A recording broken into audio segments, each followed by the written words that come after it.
Hi, you're watching Investor Insights, and in this video I want to discuss the old adage of not putting all your eggs in one basket. To put it in one word, bull dust. If you come across an opportunity where the downside is limited and the upside is basically unlimited, and you just haven't found such a great opportunity in a long time, why not? I have had many occasions where you have these unbelievable trading opportunities that come up, and they're so bleeding obvious, well, to me they were anyway, that it was silly not to jump in, and to jump in heavy. I have a dear friend. I've known her for years, and she's quite risk averse, but in dealings with me, she's never had one single losing trade, because with every single one of them, the entry and the exit points were executed perfectly. The thesis behind each trade was spot on, and the understanding of the climate and the macro and microeconomic situation surrounding the trades were pretty much on the money. And an opportunity came when she got out of a few trades last July, and she had a lot of free capital floating around. And I was just asked at that point in time, what would be the best trade to execute at that point in time?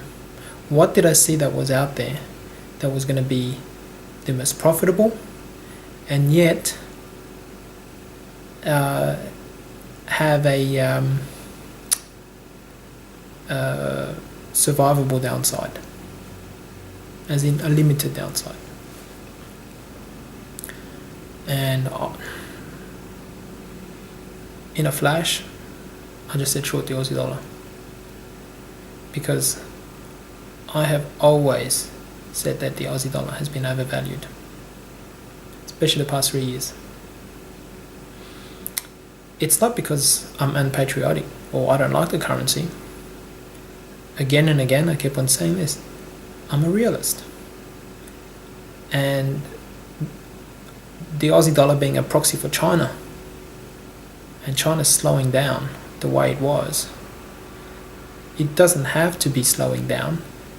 The sheer gigantism of the economy is such that you can't exponentially grow it at 10% a year forever. It just doesn't happen. So getting back to this trade, all I said was, the Aussie dollar's at 104 or 103 and a half. I can't see much upside to it. The worst you might see is maybe 300-400 basis points. But the downside, anything's possible. You could be looking at 3,000-4,000 basis points. For those of you who don't know what I'm talking about 40-50 cents on the downside, maybe 3 or 4 cents on the upside. It's a big call, because the Aussie dollar really hasn't traded below parity for any significant period of time in the past 3 years. There was the Greek crisis back in 2011 in September, it went to 93. There was back in May of 2012 when I was in Melbourne, it crashed to 96 when the non-farm payrolls reached 88 on a Friday. But aside from that, it's always held parity. And I said last July, short this thing. Don't short it using an FX trading platform, because those things being levered 1 or 200 to 1, if it moved 100 basis points against you and you're all in, you lose all your capital. Instead, we went to warrants trading on the ASX, rolling warrants, so that they never expire. And the trade at the time was, the entry point at the time I think was 965. And how those warrants work is, however the Aussie dollar moves, those warrants moved in the other direction, but in the same proportion. So a 1% down move on the Aussie dollar meant that these USD warrants would be up 1%. She jumped in on July the 24th and basically put every last cent she had onto this trade. We're not here to discuss parcel sizes, but let's just say every last cent. And through bad luck, I seriously had not expected Ben Bernanke to come out and announce yet more quantitative easing. But from experience and from history, I've always known that QE doesn't work. You merely kick the can down the road and then fundamentals catch up with you. And when it does, the implosion is going to be twice as big as what would have happened in the first place. So this guy fired up QE, and the Aussie dollar shot up to about 106, and it hovered there for a month or two around Christmas, and then it was stagnant. The trade we got in, I think, about 960 odd. It's always hovered between 930 odd to 950 odd, maybe 960. There's one or twice that it went above 960, but I just didn't see the point of selling them for 2 or 3 cents profit. And then in April, Ben Bernanke finally mentioned the word taper, which, by the way, doesn't mean that QE finishes. It just means that the quantity of assets that he's buying will be tapered. If he mentioned the word sterilisation, the stock market would halve. Sterilisation is the process whereby all the assets that they've bought, they're just going to sell. You're never going to hear that out of him. But upon hearing the tapering phrase, the Aussie dollar has lost to this day, at 104 I think it was, 1,500 basis points. The returns on those USD warrants are huge. And this is the biggest trade that this person has ever executed. And this is the most profit that she's ever made on one particular trade.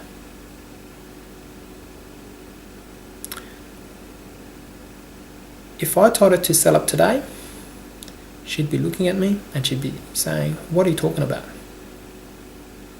You can see that there's at least 1,500, 2,000 basis points to go on this trade. She's going to easily double her profits. She's not going to go. She's still got plenty of upside to her trade, very limited downside.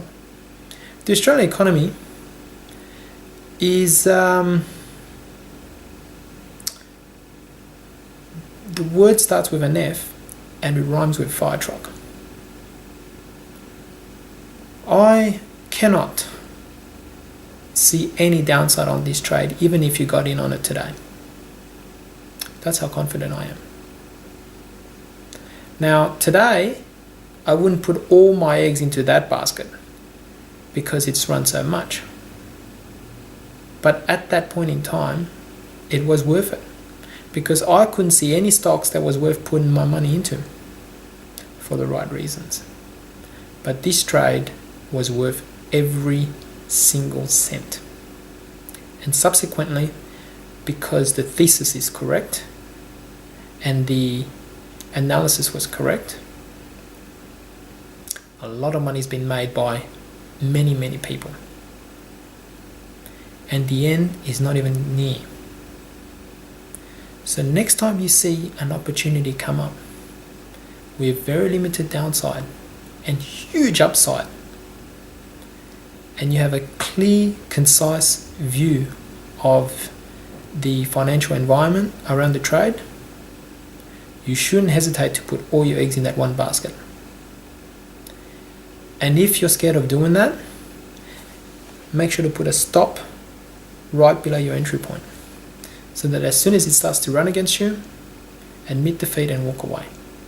Either your timing or your analysis just wasn't right. In this market, this is the only way to move forward. Because if all you did was be a lemming and do what everybody else does, when this market turns, you're going to get crushed. When this market turns,